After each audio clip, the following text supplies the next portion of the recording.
नमस्कार, आप देख रहे हैं अनफिल्टर न्यूज नेटवर्क, जहां खबरें हैं बिना डर, बिना दबाव और पूरी सच्चाई के साथ। चलिए शुरू करते हैं आज की बड़ी खबरें।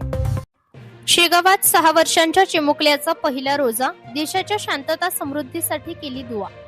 शेगाव शहरातील टिपू सुलतान चौक ईदगाह प्लॉट परिसरात एका 6 वर्षाच्या चिमुकल्याने रमजान महिन्यात पहिला रोजा ठेवून सर्वांचेच लक्ष वेधले।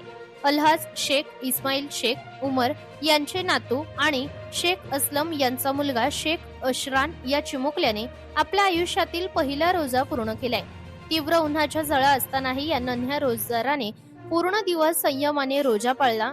इफ्तारच्या वेळी शेख अशराशने देशात शांतता, अमन, प्रगती आणि सर्व समाजांमध्ये भाईचारा कायम राहावा यासाठी मनापासून दुआ केली। चिमुकल्याने इतक्या लहान वयात रोजा पूर्ण केल्याने कुटुंबियांमध्ये आनंदाचे वातावरण निर्माण झाले आहे। त्याच्या पहिल्या रोजाच्या निमित्ताने घरच्यांनी त्याचे अभिनंदन करत छोटेखानी उत्सव साजरा केलाय।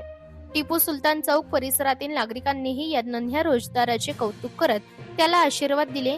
रमजानच्या पवित्र महिन्यात अशा प्रेरणादायी प्रसंगांमुळे परिसरात आनंदाचे वातावरण निर्माण झाले आहे।